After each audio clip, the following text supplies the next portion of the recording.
Sí, hay una pregunta que te quería hacer. Con respecto, tú insistes mucho acerca de la serena expectación. Entonces, en lo posible, me gustaría ver si podías desglosar de alguna forma más concreta qué es o qué se entiende esotéricamente por expectación y por serenidad, tanto una palabra como la otra, y lo que lleva consigo la unión de las dos palabras. Cuando hay atención sin tensión, se produce la serena expectación. Atención sin tensión, fíjate que no se equivoquen los términos. Por lo tanto, es un proceso psicológico que tiene que ver precisamente con ese estado de, digamos, de advertimiento que tiene que tener todo el ser humano que esté dentro de cualquier capa social, de ver los pormenores, todo cuanto sucede en el ambiente ha de tener forzosamente una importancia capital. De no ser así, son palabras huecas. Lo que decíamos anteriormente, por ejemplo, el asunto de la serena expectación se ha desglosado aquí de varias maneras, teniendo siempre en cuenta de que la persona vive muy distraída constantemente. Y cuando está en cualquier situación, o bien se sumerge tanto dentro de la atención, de este objeto de atención, que pierde su propia sensación de individualidad, o bien lo deja aparte, como si no existiese para él en lo olímpico desprecio de la situación. Está en el centro, tanto de la apertura demasiado profunda, o bien un desprecio así mismo profundo. Está en el centro de esta cuestión psicológica, y ahí hay que insistir de que las personas, cuando les hablamos de que hay que estar atentos, se ponen rígidos. Están en una atención forzada, disciplinada, y esto no tiene que ser. Se puede observar atentamente una cuestión sin que la cuestión llegue a alterar fundamentalmente tu psicología o tu expresión psicológica. La serenidad, por otra parte, forma parte de la distensión. No se puede tener paz cuando hay una tensión en el ánimo, de la naturaleza que sea, singularmente en el plano emocional, donde suceden todas las crisis humanas. No existe todavía crisis agudas en el mundo mental. No hay una conciencia establecida en el plano mental. Por lo tanto, cuando hablamos de crisis y problemas y complejos y dificultades, siempre estamos refiriéndonos concretamente al Kurukshetra, es decir, al plano astral, en cualquiera de sus niveles expresivos. Entonces, cuando hablamos de serenidad, también hay que tener en cuenta de que existe una permanente situación, digamos, de tranquilidad inalterable en cualquiera de los planos de la naturaleza, porque no hay que olvidar que por todos los planos pasa la vida de Dios, esta corriente de paz inalterable, y que solamente cuando enfocas un poco la conciencia en esta adimensionalidad o ultradimensionalidad dentro del propio plano, entonces se produce la expectación serena, en un estado, digamos, que es pre-iniciático o pre-búdico. Es algo que hay que experimentarlo naturalmente. Cuando os deis cuenta de lo que es la serena expectación, cuidad de no intrometeros en el significado, buscando conclusiones al estado que habéis conseguido, porque la mente suele entrometerse en todas las cosas superiores, queriendo ver conclusiones en aquello que no tiene conclusión, que es un principio, como la paz, por ejemplo. Tener paz y al propio tiempo estar pendiente de lo que es la paz, buscar una explicación de la paz, es perder automáticamente la paz o la tranquilidad o la serenidad, todo cuanto podáis englobar dentro del término este de tranquilidad interna absoluta. Es decir, que es un trabajo lento que puede durar toda la vida, pero hay que empezar. El riesgo está en empezar nunca, porque nos sintamos incapacitados o porque no tengamos una evaluación correcta de nuestras fuerzas, de nuestras energías, o quizá del lugar que ocupamos en el sendero, lo cual tampoco debe constituir una preocupación, porque estás donde estás, aparte de la situación mental.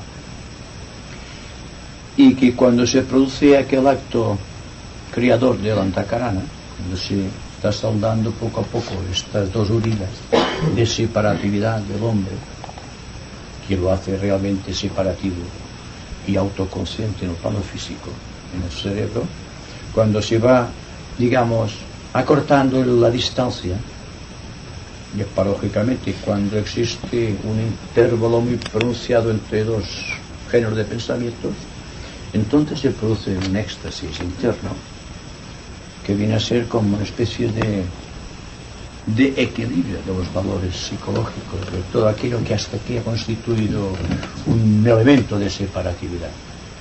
Es decir, que por primera vez el hombre sabe lo que es la electricidad neutra, la electricidad dentro de sí mismo que nace de las dos polaridades, del contacto equilibrado, de la polaridad positiva y de la polaridad negativa, lo cual repercute en el fuego de Kundalini que asciende por el Sushumna. Existe una perfecta coordinación entre Ida y Pingala.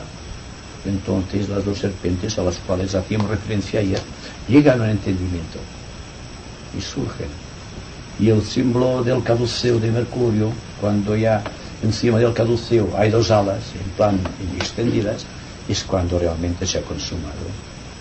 Lo que yo entiendo por serena expectación, que tiene que ver con el equilibrio de los fuegos, y nunca hemos tratado todavía la cuestión de los fuegos, del fuego latente y del fuego actuante.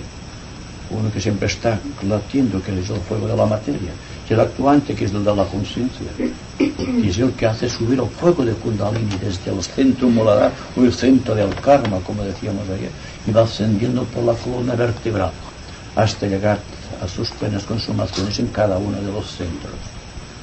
Y todo viene por pequeños actos de voluntad. Hemos hablado mucho de actos de amor y de actos de inteligencia, pero hemos hablado muy poco de actos de voluntad, en el cual la voluntad en sí, que es la voluntad de ser, como decíamos ayer, la voluntad de amarte, la voluntad de comprender, no son la misma cosa, sin embargo están dentro del mismo contexto de la voluntad. Es la voluntad libre de la persona que empieza a ser autoconsciente en todos los planos. Esta es la voluntad. Solamente somos autoconscientes ahora en el cerebro físico, pero nos faltan las parcelas emocionales, las parcelas mentales, y llegar al plano búdico plenamente autoconsciente, que es donde se produce la iniciación. La iniciación es la autoconciencia, ¿no? Se va alcanzando a través de dominar los vehículos, pero es un gobierno sin opresión, es un control sin disciplina, si podemos entender un control que no tenga una disciplina. Y precisamente la dificultad de la serena expectación, o si ustedes me apuran, no me apuráis, amigo, si nos apuramos del asunto, veremos que se trata siempre de un equilibrio, en cualquier nivel. Es decir, que cuando hablamos de Samadhi, por ejemplo, el Samadhi existe en todos los planos. Lo que pasa es que cuando hay una consumación es cuando la conciencia del iniciado o del gran discípulo está dentro del cuarto subplano, del plano búdico, en el centro místico, aquello que llamamos el corazón de Dios. Ya no es el sol físico ni es el corazón, ni es el centro máximo, es el sol central espiritual, sino que es el corazón de Dios, donde surgen los ángeles solares, precisamente, a través de una corriente de energía que proviene del quinto plano cósmico, el plano mental cósmico, y que por lo tanto tiene que ver con todo el trabajo del discípulo y aún del iniciado, porque, como dice muy bien el tibetano, no existen crisis de tipo mental, porque la mente del hombre no funciona a un rendimiento para originar crisis. Lo que conocemos como crisis mental es kama manas, es decir, la mente influenciada por el deseo o influenciada por las emociones, o la imaginación desbordada del individuo que quiere salir de una situación y que cada vez que sale de una situación se mete en otra, porque está concatenado en una serie de crisis y dificultades psicológicas. Pues bien, ¿qué podríamos decir cuando estamos examinando el proceso de nuestra vida y al propio tiempo nos sentimos aparte del proceso? entonces sabemos realmente que existe una expectación, existe una serenidad, existe una tranquilidad de espíritu, porque no te alías a lo que haces, ni a lo que hiciste, ni a lo que harás, sino que estás haciendo.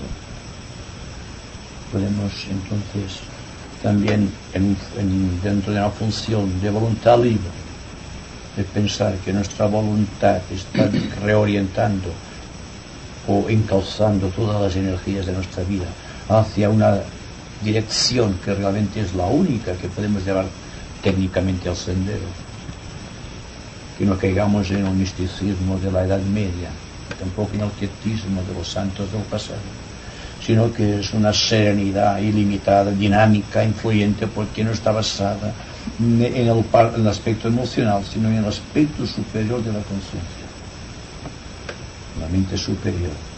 Entonces la serena expectación tiene que ver también con la mente abstracta, porque al final del camino antacaránico, cuando la antacarana está en sus últimas fases, se adivina un gran vacío, una negrura, una tierra sin nadie, podríamos decir, que no sabemos qué es lo que hay ahí y hay que descubrirlo a toda costa. Digo descubrir, no conquistar. O sea, hay que descubrir estas zonas sin miedo y pasar a ver qué es lo que ocurre. Es que nosotros hemos caído a través del tiempo en la falsa postura de detenernos en el momento más crítico de nuestra vida. Y no sabemos nosotros que cuando nos detenemos se va acumulando todo el peso del pasado encima de nosotros y nos impide avanzar. En tanto que si estamos observando atentamente aquel vacío tenebroso, y aún más nos atrevemos a atravesar esos dinteles sagrados y penetrar en la más dura de las oscuridades, entonces tendremos el premio, porque descubriremos la raíz de nosotros mismos, el pasado, el presente y el futuro del hombre, lo que fuimos, lo que somos y lo que seremos. Todo esto en un solo momento crítico del tiempo. Y entonces vemos que la antacarana, que fue el arma más formidable que hemos utilizado para crear el puente, es una ilusión. Y esta ilusión cuesta de desaparecer, porque si nos falta el antacarana no sabemos dónde apoyarnos, y precisamente en esta inseguridad se halla la verdad, se halla la verdadera serena expectación, se halla la voluntad libre del espíritu, no el libre albedrío. Y hay que hacer siempre esta diferenciación entre el libre albedrío y la capacidad de la voluntad dinámica que hemos extraído casi por artes sagradas de la propia mónada. Y nada tiene que ver ni con el ego, se relaciona solo con la mónada. Y es por la mónada que se crió la antacarana, aunque utilizando el mecanismo de la mente inferior que se traslada, se polariza hacia la mente superior. Todo este proceso hay que medirlo en términos de conciencia. Y todos tenemos un punto dentro del cerebro o dentro de la propia conciencia, en cualquier dimensión, que está variando constantemente, que no está detenida en el cerebro ni en cualquier lugar de la mente, ni tampoco del cuerpo emocional, y que no sabemos exactamente cuál es este punto sagrado donde hay que actuar para consumar los últimos tramos del sendero o los últimos tramos del puente. Es algo, a mi entender, que aparentemente es fácil de explicar, muy difícil de realizar, porque tenemos el empeño, o tenemos siempre este temor inconsciente, verbal, podríamos decir, que nos impide avanzar, sin saber que la osadía es la arma que utiliza el discípulo en el sendero. El querer, el saber, el osar, el callar son las grandes virtudes. Fijaos bien las dificultades. Primero querer, en la voluntad siempre, no el libre albedrío, querer realizar algo. Luego saber lo que se busca. Luego osar penetrar en el sendero. Y finalmente el silencio, que es la humildad. Y todo esto es difícil de conseguir en esta vida. Y sin embargo es lo único que nos puede llevar a la iniciación. Y si analizáis una por una estas 4 palabras, que son las virtudes del sendero, os daréis cuenta que en cada una de estas palabras solamente hay un motivo esencial: la expectación serena, o la serena expectación. De ahí que no creo que podamos decir mucho sobre este punto, porque hay que experimentarse. Cada uno tiene que experimentar cuando tenga un momento de silencio en su vida, y este silencio sea tan profundo que en la profundidad del mismo ha sentido que su yo se ha sumergido en el yo superior, y que el yo superior es el que empieza a gobernar su vida. En este punto, digamos neutro completamente, se está gestando la verdadera historia iniciática.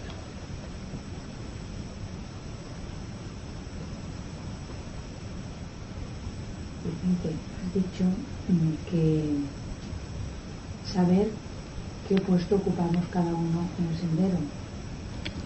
Entonces pienso que aquí se podría aplicar aquello del que tenga oídos oiga, ¿no? Es muy difícil saberlo, pero si, como tú dices, podríamos tener esa serena expectación, lo sabríamos.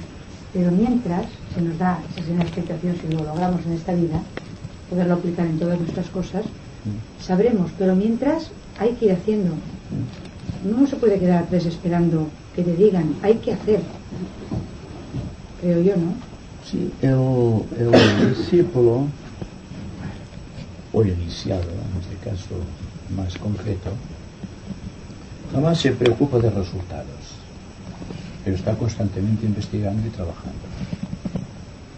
Es decir, que lo sepa o no lo sepa, siempre está situado en el sendero, en un punto definido del sendero.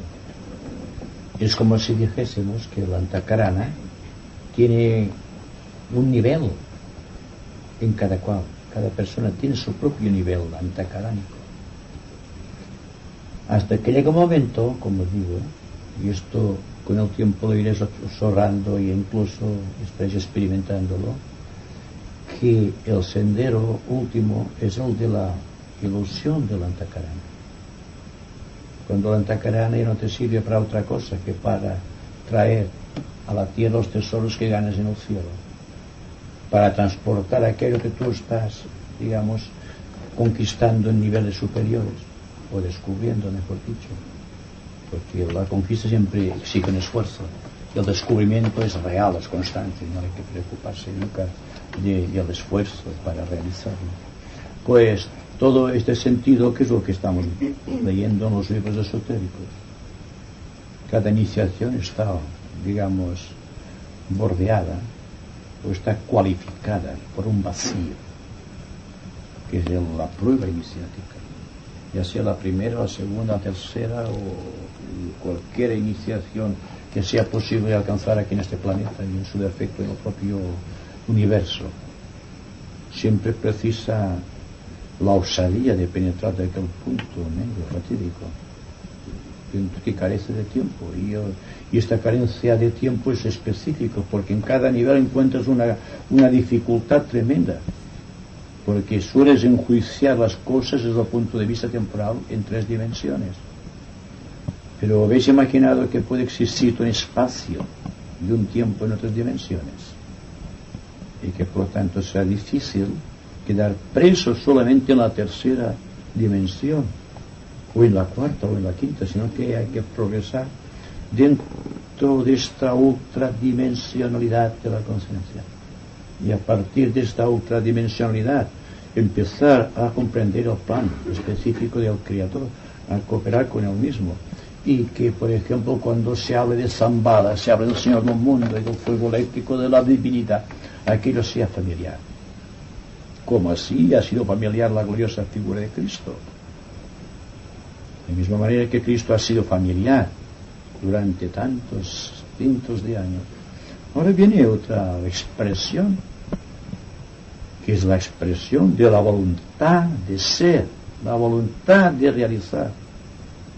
De ahí que cuando en la programación de la nueva era en los asramas se dice que la disciplina quedó relegada bajo el umbral de la conciencia, y que el maestro, la jerarquía en general, da más importancia a los actos de servicio que la purificación del ánimo del individuo, del discípulo, y que solamente se purifica el individuo por el servicio, no por la disciplina de la meditación o del yoga o de cualquier otro tipo de disciplina místico o dinámico, como sea, sino que es el acto de entrega a los demás constante lo que realmente da al individuo la capacidad de poder percibir los valores eternos e incorporarlos en la vida natural, en la vida de la conciencia habitual o de vigilia.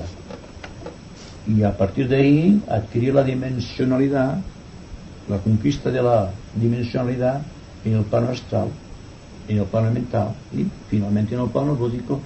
Y no vamos a pasar del plano búdico porque es algo de síntesis, de Agni Yoga, de la serena expectación y por lo tanto de la eclosión de la conciencia, cuando ya la conciencia ha dejado de ser dividida, cuando ha perdido sus ataduras realmente sobre lo que son los vehículos inferiores.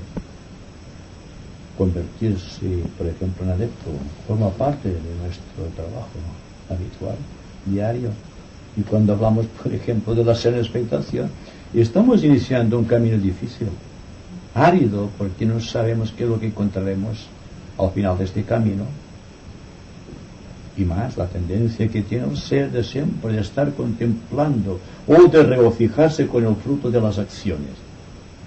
Y a partir de aquí, fijaos bien si se ofrece una panorámica tan extensa que realmente vale la pena interesarse por estas materias. Ok.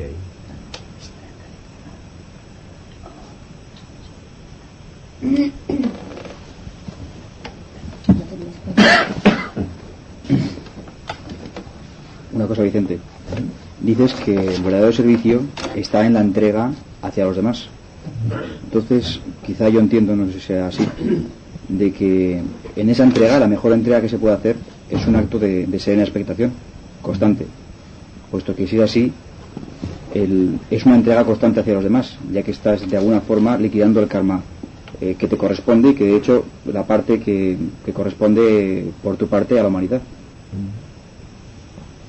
Bueno, el tema del servicio, no sé si os acordaréis, lo tratamos hace unos días aquí mismo,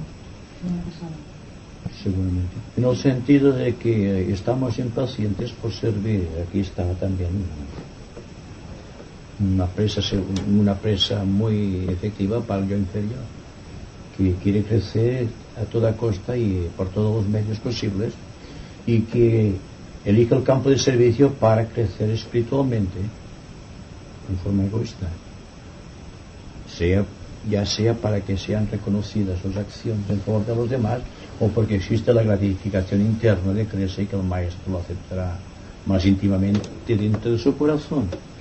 Pero si el trabajo dentro de uno mismo ha tenido éxito, es decir, que existe un cierto desapasionamiento sobre sí mismo, y existe, por ejemplo, un desapego de muchas de las cosas que a los demás todavía les tiene con mucho cuidado, pues entonces existe una invasión de fuerza superior que penetra en el campo etérico, hace incandescentes cada uno de los elementos nádicos que constituyen la estructura etérica, penetra en el sistema nervioso y en el sistema sanguíneo, y después se mezcla en el aura de la persona y constituye lo que se llama técnicamente el aura de relación o el aura, digamos, radioactiva del individuo.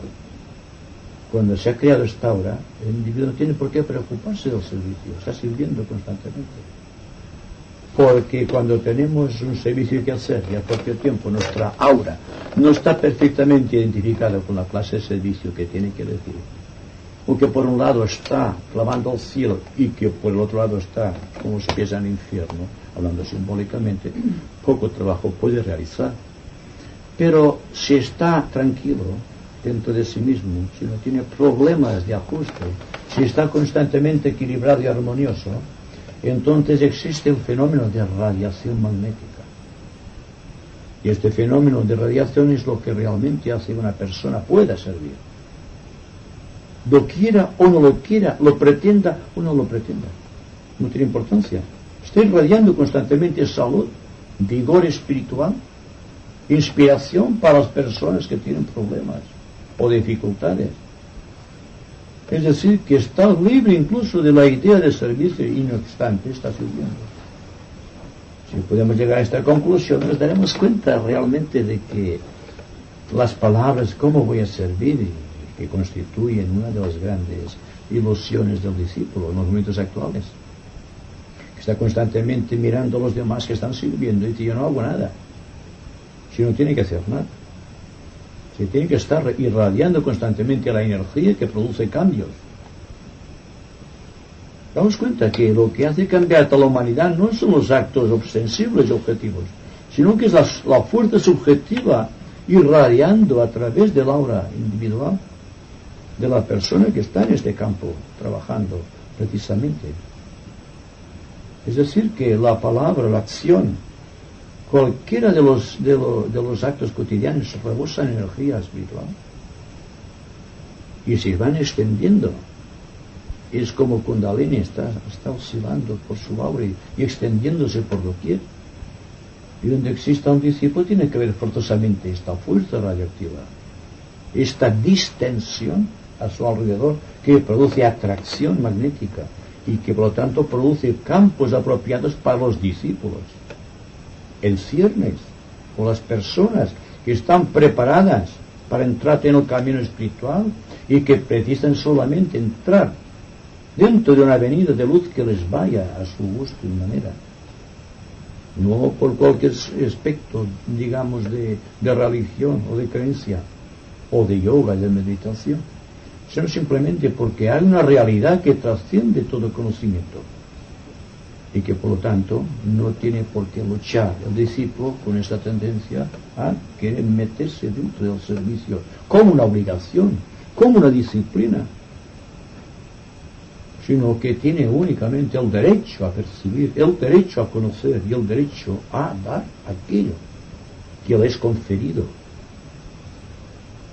sin esfuerzo por su parte, porque en este caso no hay esfuerzo. Y entonces la ilusión del servicio tiene que desaparecer también.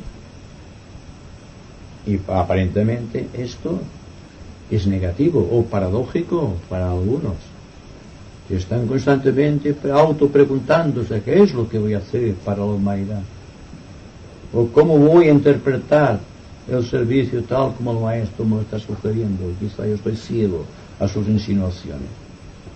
Cuando menos pensemos en el servicio, más rápidamente avanzaremos en el camino al servicio. Más pronto nos daremos cuenta de lo que realmente precisamos para llegar dentro de esta gran avenida de luz del servicio. Y estoy hablando conmigo, no hay que insistir mucho porque realmente tú no estabas, pero creo que se trató. No, estaba yo. Estabas en cierta Sí, manera. pero es un matiz quizá más. Pero el servicio, cuando se presenta una ocasión, espontáneamente, no es que una cosa excluya a la otra. La irradiación de una evolución no excluye que una persona pueda dar sangre, o una persona puede, si se encuentra alguien a su lado, que lo puede ayudar a levantar, cualquier cosa que pertenece al campo que podríamos decir de la beneficencia o de lo que sea de ayudar, eso entra ya en la vida solamente en el aspecto humano de la sociedad. Ya entra el servicio, algo que está a tu lado. Claro que en todas partes no. La ley de economía de fuerzas también tiene su aquel, ¿verdad? Lo que pasa es que lo que está a tu lado es porque te lo ha llevado la vida. En aquel caso es para ayudar, pero eso es espontáneo y que hay que hacerlo con serenidad, no con una precipitación y luego una irritación o luego un cansancio. Es aquello de llevar, no sé, lo que dice muchas veces, aquí se ha dicho, que la mente, el corazón tome el lugar de la mente, o sea que se haga con una serenidad lo que hay que hacer, lo que se sirve espontáneamente, no aquello que decir, bueno, porque puedo irradiar y me llaman a medianoche que se vayan a paseo, que es medianoche y tengo que dormir. Eso hay una cosa espontáneamente que se puede hacer. No hay que provocar hacerlo todo y por todas partes, ¿no? Ver lo que se te presenta a tu alrededor, eso ya es espontáneo. Eso ya no entra ni en el terreno de lo que llamamos aquí llamamos espiritualidad. No, es la fraternidad, es humano, es algo, un vecino, cualquiera persona que se encuentra en apuro, que hay que ayudar, una persona anciana o enferma, llevarle las cosas una vez que tú sales a llevar las tuyas. Hay mil cosas que surgen espontáneamente, y esto es un servicio. Y esto hay personas que nunca han oído hablar de espiritualidad y lo hacen, y lo hacen sinceramente. Creo que una cosa no separa a la otra, y a veces al hablar puede parecerlo.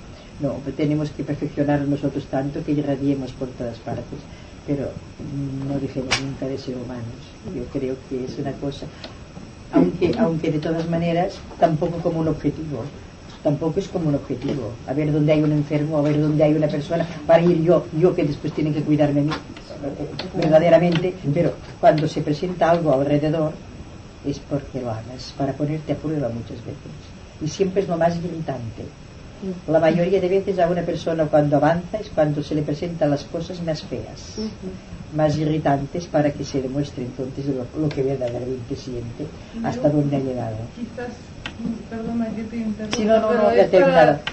porque dices lo más irritante, y no es porque sea lo más feo, No. sino que precisamente es una cosa pequeña que te fastidia, y que se te presenta cada día, que te cuesta. y no hay manera de Y que te superarlo, cuesta. y a lo mejor es una tontería, ¿no? Es la prueba.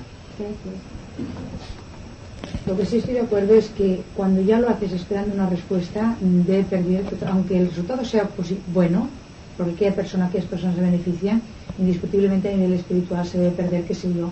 Yo creo que el auténtico amor, por decirlo de alguna forma, es cuando las cosas se hacen sin esperar. Incluso a veces pueden caer mal, ¿no?, a ciertas personas, que tú lo haces a pesar de eso, porque aquello es necesario y no estás esperando una respuesta. No. Digo yo, ¿eh? Claro. Es en el caso de cuando se habla de los fariseos, ¿no?, de la mano derecha, la mano izquierda y todo eso, que tiene su moraleja. Yo creo que estoy de acuerdo con eso. Bueno, no nos hemos metido en este inmenso escenario de correctas relaciones que vienen con el propio vivir. Por lo tanto, ya no hay que mencionar. Lo que mencionó el caso del discípulo, que está empeñado en creer que tiene que hacer un servicio que sea notorio, espectacular, cuando realmente los pequeños actos cotidianos suelen ser muy importantes para el discípulo, y que por lo tanto tiene una faceta importantísima porque forma parte del contexto en su vida. No me refiero más que a esta parte interior insalvable del discípulo, este vacío que siente, porque cree que no da todavía todo cuanto debe dar a la humanidad, sin darse cuenta que el que da lo que puede ya está salvado, porque no se preocupa de dar, sino que realmente tiene un corazón sano y trata de demostrarlo esto en su inmediato alrededor, en la familia, en la profesión, en el pequeño grupo al cual pertenece, o en la gran sociedad que llamamos la nación o el pueblo donde estamos trabajando, donde estamos viviendo. Y por tanto, ya no, para mí no tiene motivo de discusión. Yo creo que antaño la gente no tenía sensibilidad y que por lo tanto una persona era agresiva por naturaleza. Ahora tenemos un tinte, digamos, de educación que hace que parezca que seamos menos agresivos. En el fondo lo somos todavía, pero al menos existe este barniz, esta apariencia externa, este credo de ciudadanía que creo que lo llevamos todos como una imposición ambiental, no porque lo sintamos siempre, sino que la imposición ambiental te obliga a obrar de acuerdo con normas sociales, y que por lo tanto aquello para mí no tiene nada que ver con el servicio. El servicio jamás debe venir como un sacrificio, a menos que sea un avatar que desciende del nirvana para meterse a trabajar en el mundo de los hombres. Nosotros debemos estar siempre pendientes de la inspiración, y que por lo tanto es la inspiración la que debe regir el campo del servicio, no nuestra pequeña voluntad, o mejor dicho, nuestro pequeño libre albedrío, esta facultad que tenemos de equivocarnos constantemente.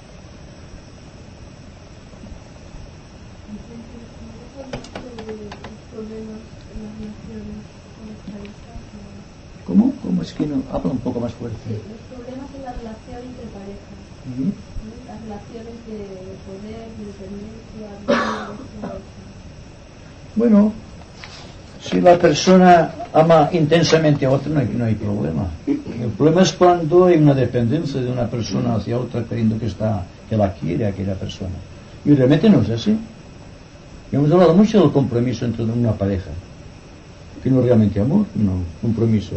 Es decir, que tampoco podemos decir que el amor sea siempre que uno piense como el otro, sino que el uno respete realmente al otro, lo cual no sucede frecuentemente, ¿verdad? Porque lo sabemos, porque las normas sociales en la sociedad en la cual estamos inmersos nos obliga a ciertos actos, y lo hacemos bien o mal, queriendo o no queriendo, tenemos que pasar por este aro, digamos, de la imposición social. Pero cuando estamos en el centro de la familiaridad, cuando estamos con la pareja a la que amamos, entonces cambian las cosas, porque es cuando surgen los defectos, el roce, la incomprensión, los celos, la envidia y una serie de detalles que solamente en la intimidad pueden surgir. Es que realmente la familia es un campo inevitable para que la persona se dé cuenta de sus defectos íntimos. Aquello que ordinariamente lo ocultamos a los demás, cuando estamos con el ser amado lo echamos todo por la borda.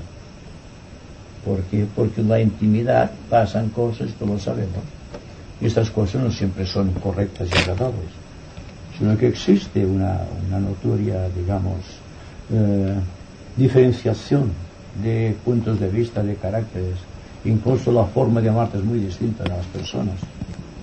Pero si hay amor verdaderamente, todo queda consumado dentro de esta hoguera de amor, y por lo tanto no hay problema, no hay discusiones, hay un ímpetu de amor que está desarrollándose entre dos seres humanos, que de una u otra manera constituye el campo libre del karma, o escapatoria del karma. Sí, precisamente tenemos el karma porque no amamos correctamente, y entonces existe un vacío constantemente, y cuando este vacío no ha sido completamente rellenado por el afecto sincero, entonces viene otra vida, otra pareja, y muchas parejas, hasta que aquello queda completamente consumado, el vacío queda cerrado, entonces no existe separatividad entre uno y otro, y realmente se llega a un estado de, digamos, vamos a insistir, de serena expectación. En un caso hay la serenidad de una parte y la expectación por la otra, siempre intercambiantes ambos factores. Y esto hay que tenerlo en cuenta, porque todos creemos que amamos, que realmente estamos ofreciendo algo a cambio de algo, ¿sí? El compromiso o lo que sea, pero no hay sinceridad. Pero aquí han preguntado sobre la dependencia entre la pareja. Y la dependencia existe desde que el ser busca a la otra mitad. O bien hay que saber soportar la soledad como libertad, o bien hay dependencia. Según qué sociedades puede ser matriarcado. En las que conocemos es el hombre el que domina. En este caso siempre hay dependencia. Y ya digo, la soledad te asusta, pero es la única libertad. Cuando el ser humano busque la otra mitad, hasta que llegue al andrógino, siempre habrá dependencia, de un color o de otro. Pero dos personas juntas, que vivan juntas, siempre hay una dependencia. No hay necesidad de que sea una pareja, porque pueden ser dos hermanas, pueden ser quien sea. O siendo una pareja, concurren naturalmente las otras circunstancias. Pero siempre habrá. Hasta que volvamos, hasta que lleguemos a aquel lugar de donde salimos en una época de inferioridad, y se llegue a esta sublimación del andrógino, donde las dos naturalezas estén en una sola, siempre habrá dependencia. En esto habrá que cada uno de nosotros puede hacerlo vivir con esto que llamamos amor. Lo podemos llevar a través de la comprensión, un estado superior de conciencia, lo que sea, pero mientras se anda por ese camino y en un principio de él, hay dependencia. Uno de los dos tiene dependencia hacia el otro. Y ya digo, no es porque sea esta clase de civilización, supongamos, y se dice y se vive aún en ciertos lugares del planeta donde hay matriarcado, entonces es la mujer la que domina, y si no, pues es el hombre. Pero siempre en una pareja hay algo que creo que dije en cierta ocasión aquí. Una de las premisas para esta nueva era, precisamente surgida de las ramas de la jerarquía, de las ramas de los maestros, en el cual, oteando el horizonte, la perspectiva inmensa que tiene la humanidad ante sí para razas futuras, en las cuales parece ser que existirá un tipo único que sea el andrógino, que encarnará en sí las dos naturalezas, la masculina y la femenina, en equilibrio, que por lo tanto será neutra completamente. Entonces se decidió porque no puede existir un paso hacia el andrógeno sin pasar por la familia correcta, sin pasar por el matrimonio correcto. Entonces, una de las decisiones de la jerarquía, hace poco menos de 60 años, es la de que encarnaron varios discípulos de las distintas ramas en formas masculinas y femeninas, juntándose en el devenir del tiempo kármicamente para constituir familias, incluso uniones de iniciados, igualmente la primera, segunda y tercera iniciación, que desde el punto de vista del maestro son discípulos todavía, y que por lo tanto esos discípulos están actuando. Y hay un ensayo también en los grupos esotéricos de ver las parejas que existen como parejas de los grupos esotéricos, constituyendo parte de un proceso que se creó en tiempos de Blavatsky, en el cual nacieron ya muchos discípulos, encarnaron y que por lo tanto en conjunción estaban dentro de los grupos esotéricos, constituyendo familias que luego fueron realmente benefactoras para el sentido mundial, y que por lo tanto el andrógeno, como dije, cuando la persona deja de depender tácitamente de cualquiera, sea hombre o mujer, la dependencia, cual es muy difícil en esta vida, dejar de depender de algo, de alguien, pero cuando realmente el discípulo deja de depender automáticamente, sea porque ha perdido la sed del deseo, la sed del sexo, la sed de la vida, y queda sujeto a su propia inercia o su propia voluntad o su propio equilibrio, albedrío o polaridad, cuando está sujeto a esta cosa, entonces se convierte realmente en el plano mental, aunque no en el plano físico, realmente en un arquetipo, digamos, de divinidad, en hermafrodita, o digamos lo que decíamos antes, el andrógino. Muchos somos ya mentalmente andróginos, muchos empezamos a hacerlo en el plano astral, y hay una cantidad apreciable de discípulos que empiezan a ser andróginos en el plano físico, asemejándose de esta manera a los maestros, y cada cual debe determinar cuando le llega el momento de quedar realmente solo para afrontar una situación espiritual. Cuando, por ejemplo, un místico afronta la soledad del misterio, no puede ser acompañada a esa persona por pareja alguna. Tiene que afrontar el riesgo de la iniciación, porque no tiene cuidado de sí. Si no tiene cuidado de sí, ¿cómo va a tener cuidado de otras personas? Está buscando algo, una superación. Y esto sucede en cualquier momento en la vida del discípulo, sea cual sea el tiempo, la etapa, la raza en la cual ha tenido que encarnar. Y aquí ahora, ¿cuántas personas hay que sin saber empiezan a ser andróginas y que confunden el proceso, y que por lo tanto cada vez hablaremos más esotéricamente de todo el proceso que se está realizando en la naturaleza buscando el arquetipo, el andrógino, buscando las apetencias del hombre por el hombre, de la mujer por la mujer, que desde el punto de vista, digamos, social es negativo, pero que sabemos desde el punto de vista del maestro cómo es visto este proceso. Por lo tanto, hay que estar muy apercibido, muy expectante ante todo cuanto está pasando a nuestro alrededor, y que tenemos que estar muy pendientes de no emitir juicios equivocados, porque un juicio equivocado o una palabra hiriente crean karma, sea cual sea la fuente de donde dimar, ya sea la fuente de un discípulo o de un aspirante espiritual o de cualquier persona que no tenga nada de esas características, pero que esté actuando con un punto de vista muy racional, pero como digo, en el esoterismo hay paradojas. Y que por lo tanto no sabemos. Es cuando, por ejemplo, me preguntan acerca de los extraterrestres. Yo les digo, no estoy ni en favor ni en contra porque para mí no ha pasado la idea de desarrollar esta idea, este tema. Pero que si algún día tuviese un contacto extraterrestre, lo escribiría o daría conferencias dando la realidad de aquello. Como que todavía no se ha presentado el caso del andrógeno, no puedo opinar. Pero puedo opinar utilizando la razón superior sobre lo que puede suceder. O el intento de la naturaleza de crear nuevos tipos. Y aquí está involucrado el humano de una raza, o de una subraza determinada, o de un grupo específico dentro de una subraza de una gran raza raíz.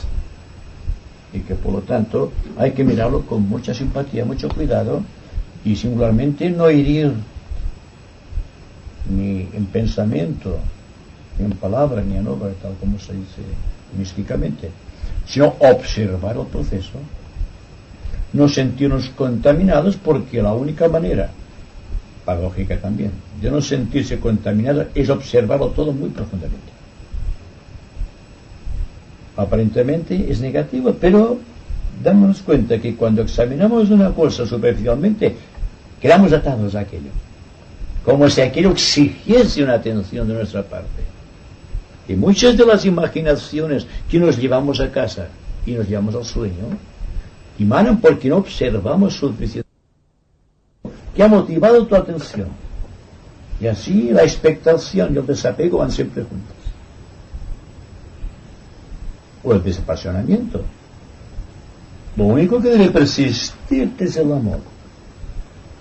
Aquí sí que hay que hacer énfasis. El amor es la base de la correcta expectación.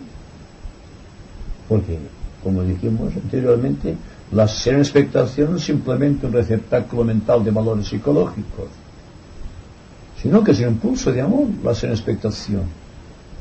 Porque cuando estamos expectantes, el yo inferior deja de funcionar. Funciona un nivel de conciencia superior, que es la que toma las riendas de nuestra vida. En este caso, el yo inferior debe estar muy atento al yo superior para que éste tome las riendas de la vida. Y esto también sería una expectación. Y naturalmente hay que pensar en estas cosas y darles la importancia que realmente tienen, porque os habéis dado cuenta que la vida es muy corta. Os habéis dado cuenta de la fragilidad de nuestro cuerpo y de la fragilidad y la superficialidad de nuestro amor, de nuestro afecto. Si somos una sombra que está vagando y que en cualquier momento desaparecemos y que por lo tanto hay que aprovechar el tiempo, pues bien, en cada etapa de la vida hay una forma de aprovecharse, y nuestra era está marcada por la forma más dinámica de la naturaleza, que es la de la expectación serena, que es la de Agni Yoga, que es la de Shambhala, y que por lo tanto todo cuanto hasta aquí constituyó el núcleo de atención de las personalidades de la raza, de los discípulos y de los aspirantes, ahora mismo ya dejan de tener razón de ser, constituyen depósitos que no pertenecen a memoria, sino depósitos de cosas insignes que desconocemos. Quizá aquello que se define como la nube de cosas cognoscibles está en esta situación, y que hay que utilizar nuevamente concreta, sino la espada de la justicia o la espada de la voluntad para atravesar esta nube, para descubrir el conocimiento superior, que forzosamente tendrá que llevarnos por caminos secretos y misteriosos que desconocemos, y que exigirán constantemente surgir de un estado de duda a otro de afirmaciones constantemente, hasta que llegue un momento en que la duda, la vacilación sean extirpadas para siempre dentro del océano de la verdad que hayamos conquistado. Y aquí y ahora, por ejemplo, no mañana y después, es cuando hay que realizar tal intento, porque existe después, como sabéis, la gran ilusión de la reencarnación. Y decimos, bueno, lo que no hacemos hoy lo haremos mañana. Y quedamos contentos y apercibidos de que realmente hacemos una cosa bien hecha, porque tenemos todo el tiempo por delante. Pero hay el peligro de que quedemos con esta cantidad de mónadas que volverán al pasado, porque no cumplieron con su deber, y que por lo tanto hay que tener en cuenta este pormenor, de que realmente existe una parcela dentro de nosotros mismos completamente inexplorada, y que ahora, con la serena expectación, estamos tratando de explorar y de descubrir la suntuosidad de lo que oculta en sus maravillosos vergeles ahí. Por tanto, vamos a quedar aquí, porque realmente creo que es inspirador que la persona tenga en su haber una gran avenida de luz delante de sí, y que sepa conquistar esta luz en forma de radiación y convertirse realmente en un servidor de la humanidad.